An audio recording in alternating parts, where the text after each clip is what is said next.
Alright, well, there she is. It's not much to look at, but let's go in there and take a look and have a look around what we're playing with.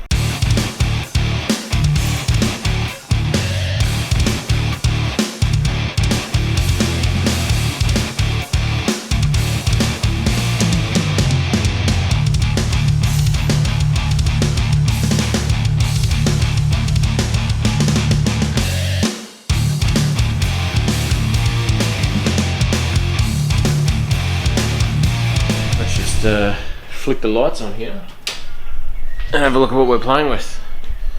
As you can see, it's not a whole lot. It's 10 meters deep, 5 meters wide, and there's only just enough room in here to barely swing a cat, really.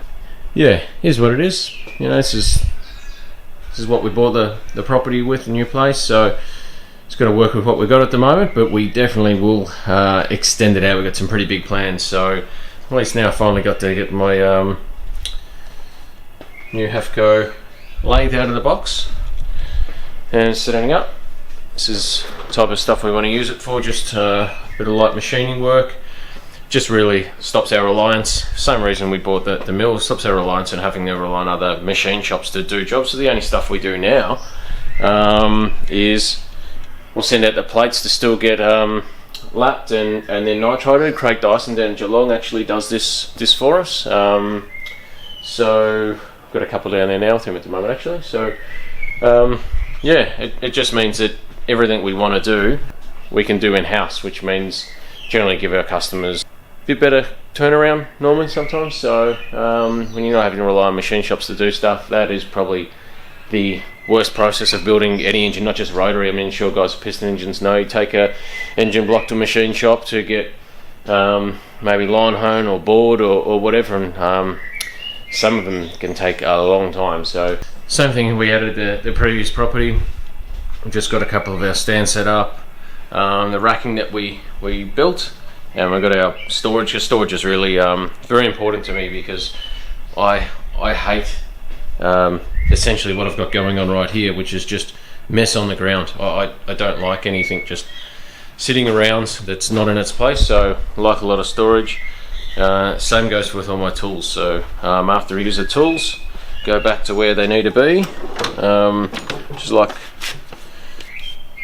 I like all trays like this too, because you can see that I'm missing. Oh, what a surprise! Where's the 10mm? If anyone's seen my 10mm deep socket, let me know. I like storage for all my tools. I even got some of the milling stuff over here.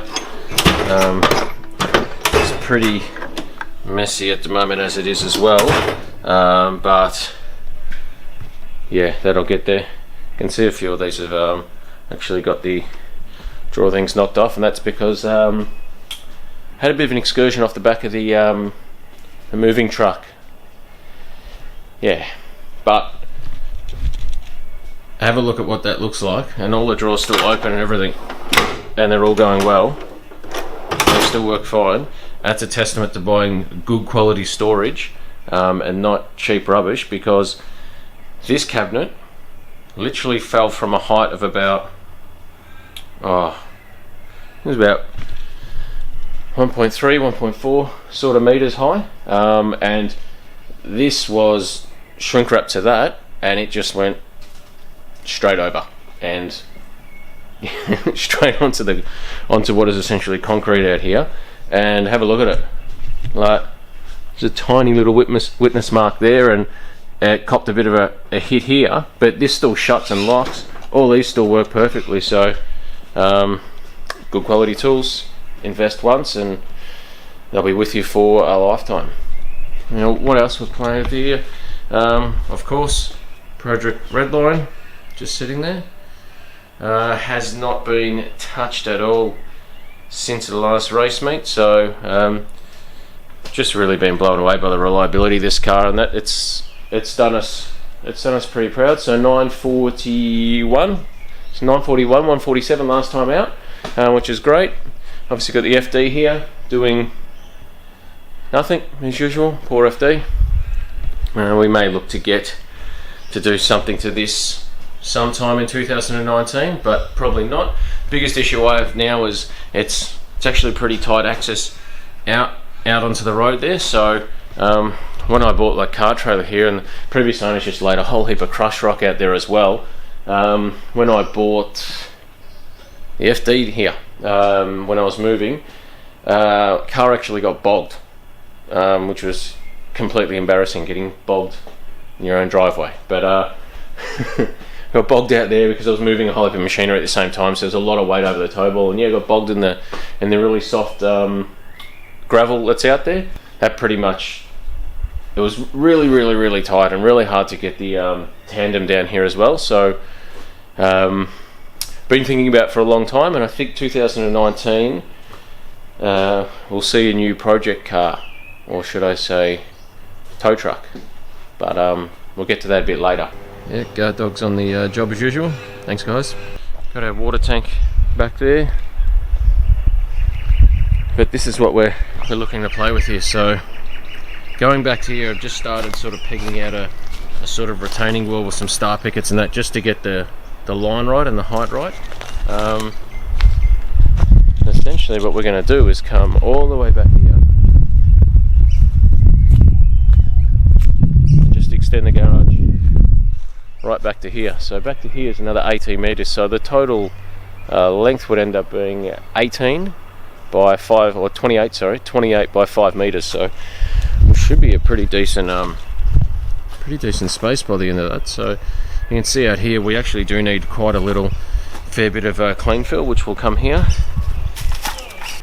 Yeah, so we still need to obviously do retaining wall all up this side and across the back here, and then as you can see up to about here, almost a metre, need a metre of clean fill. So if you are in the Bayswater, Kilsyth, Montrose etc. area, and you're digging a swimming pool out in the next couple of weeks or months, let me know, because I'll gladly take all your clean fill, because as you can see I need a fair bit of it. So what I'll probably do is get the clean fill in, compact it, get the posts in. So there's obviously, it's sort of a frame like that bare skeleton.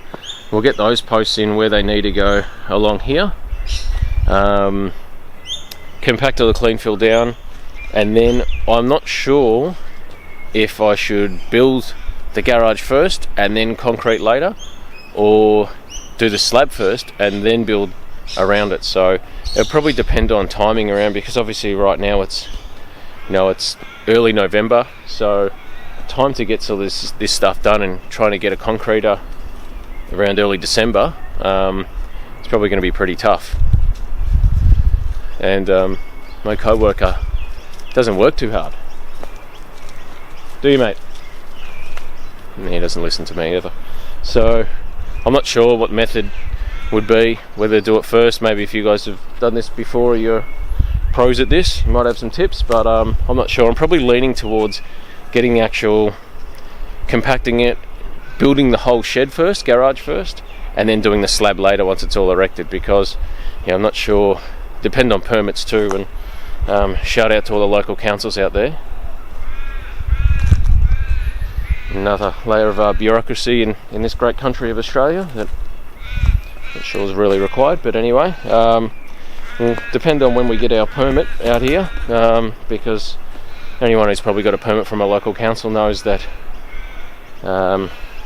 they work at their own rate, don't they? So we'll wait for that to come through, and then we'll extend this thing out all the way out to here. And idea behind being a long narrow shed is it's just going to be too hard to make it out wider. We'd basically have to rebuild that whole shed, which I'm not really keen on doing. I don't have the time to do that.